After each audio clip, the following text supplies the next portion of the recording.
Recently, many residents of China's first-tier cities, Beijing, Shanghai, Guangzhou, and Shenzhen, have found that there are few people on the shopping streets, dining streets, and shops of these economic centers. Many mainland netizens have posted videos of this deserted and gloomy situation. Many people are asking where the people in these big cities have gone. The number of videos posted on social media platforms is increasing. Everyone has the same question about this deserted scene. A Shanghai resident said in a video that it is unusual to see so few people walking in the Huaihai Road commercial district, Shanghai's most prosperous commercial area, even during the day. What happened to these megacities in China? Where have the people of Shanghai gone? Famous shopping and dining streets are deserted, and the three major commercial streets are in decline. Independent TV producer Li Jun said in the new Tang Dynasty's Elite Forum program, "I was shocked when I saw some videos. The video said that Huaihai Road is close to Times Square and there were no people on Saturday. I didn't dare to believe it." Huaihai Road is a commercial street that integrates modern technology with Shanghai's history and culture. I used to go to Shanghai frequently, and Huaihai Road was always crowded. Some time ago, I saw a blogger shoot a video of Nanjing Road in Shanghai. He invited friends to dinner at 6 o'clock in the evening and saw that there were very few people on Nanjing Road. When he entered some large shopping malls on Nanjing Road and saw that many shops were closed, he was also very moved that Nanjing Road was so depressed. In addition to Shanghai, surrounding cities including Kunshan and Nantong and Suzhou are basically Shanghai's back garden. Many large international companies set up companies in Shanghai, build a headquarters, and then go to Suzhou and Kunshan to set up factories. There are a large number of foreign-funded enterprises in places like Suzhou Industrial Park and Kunshan Development Zone. At the peak, if the registered capital was less than 500 million CNY, you would not be received. It was too little. Yan Weiying, a former street cadre in Suhui District, Shanghai, said in the Elite Forum that, in fact, as early as 2023, she felt that the overall business atmosphere had declined. At that time, she was still in Shanghai, and the flow of people in the mall had dropped significantly compared with previous years. This year, I often saw videos posted by bloggers on the internet. The deserted malls not only had no customers, but also many shops had closed down, and even some old-fashioned malls were closed. Not only Huaihai Road, but also the very famous Xintiandi on Huaihai Middle Road, most of the commercial buildings are very deserted. In the past, we saw crowded scenes, but now they are almost gone. Take Shanghai Xintiandi as an example. I remember that the floors of Xintiandi restaurants were almost full before, especially in the evening when I went to see the open-air restaurants. Almost all of them were occupied.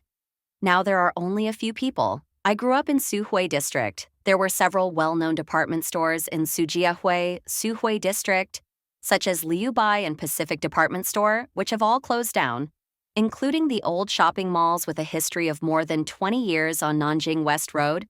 Meilong Town Ishidang has also closed down. In fact, these shopping malls carry the memories of many of us old Shanghainese. It feels that Shanghai is no longer the Shanghai of the past. As China's main financial center, Shanghai relies heavily on foreign investment, much of it from the U.S. With deteriorating ties, Shanghai has been hit hardest. Pudong's decline in recent years reflects this. In 2023, foreign investment in China dropped 90%, and most of that used to enter through Shanghai. The 2018 trade war triggered a major supply chain shift. Foreign capital and Chinese firms moved to Southeast Asia, affecting China's eastern coastal regions the most. China has two financial hubs, Shanghai and Shenzhen. Shenzhen depends on Hong Kong, and Hong Kong's decline has impacted it. Among Beijing, Shanghai, Guangzhou, and Shenzhen, two are in Guangdong, a province driven by exports. Dongguan, once a fast-growing city, now shows signs of sharp decline, with empty factories and stations. Its economic slowdown reflects the broader drop in China's foreign trade. Li Jun said in the Elite Forum that first-tier cities are generally similar. It turned out that Beijing may be the strongest, but I also saw a video some time ago. A blogger saw that 90% of the shops were closed at the entrance of the World Trade Center in Beijing. The place was once the most famous commercial complex on the central commercial street in Chaoyang District, Beijing. It has only been a few years, but 90% of the stores are closed. From the pictures, there are only a handful of people shopping inside, and the place is completely empty. The contrast is too great. When we analyze the economic situation now, we can no longer refer to the data released by the CCP because that data is too far from the actual situation and the feelings of the people. Some may argue that people are shopping online or spending in nearby towns, but that doesn't explain the economic downturn. The real issue is a shrinking population and a declining overall economy. Building more malls only worsens competition, creating a vicious cycle. Population shifts to suburbs aren't the main cause. Many new malls see a traffic peak in the first few months, then quickly decline. Some even open with barely any customers. That's the reality now. House prices have fallen badly, and office buildings in core areas are empty. Yan Weiying said in the Elite Forum that she had read a set of data on Shanghai office buildings on the internet before, which also reflects some problems. There are so many high-rise buildings in Shanghai, most of which are made up of these office buildings. In January 2025, the vacancy rate of Shanghai's office market rose to 19.6%, and rents continued to fall, especially in the core areas. The vacancy rate of Xintiandi doubled to 21.6% in 1 year, while that of Lujia Zhui North Riverside was as high as 55.7%. What does it mean?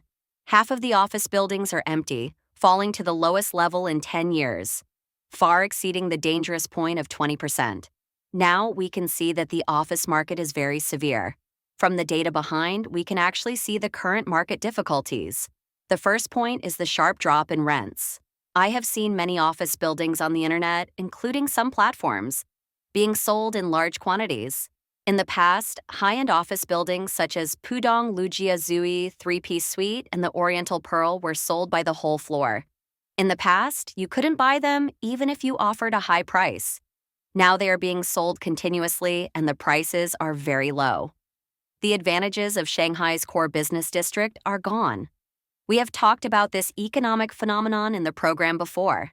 In 2022, many foreign companies withdrew and went bankrupt. Now we are faced with empty buildings, and homeowners have begun to sell in large quantities. Yan Weiying said that in 2023, a large number of sales began, whether it was ordinary residential or luxury houses, and the current market listing volume is very large. The price might remain at that high level of 20 to 30 million yuan, but the current situation is that there is no market for it. The current situation of falling housing prices in Shanghai is different in each area. Just like some places are more able to withstand the decline and still maintain this price, but no one will take over. In some places, such as the suburbs, no one is willing to take over. The old and dilapidated houses in the city center may have fallen by 30%.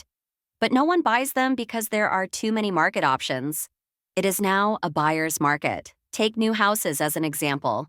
I remember that we used to queue up to draw lots to buy new houses in Shanghai, and one number cost 1 million yuan to subscribe. This 1 million was just a quota for the lottery. A new house worth more than 10 million yuan required 1 million yuan to buy a quota. Then the real estate developer would verify your capital to see if there was more than 10 million yuan lying in your bank account. Was it enough to buy this house? This was the case when buying new houses in Shanghai before. The actual situation now is that the new house has directly fallen below the cost price. No one buys it when it is launched, so the current market situation can be seen from the price and situation of new houses. Yan Weiying said that Shanghai's housing prices are definitely falling, but the decline in each area is different. Some places may have fallen back to the level of 2017. A set of data I saw on the internet shows that the current average price of Shanghai's housing is around 50,000 yuan. This price was unimaginable a few years ago. It was completely impossible and much lower.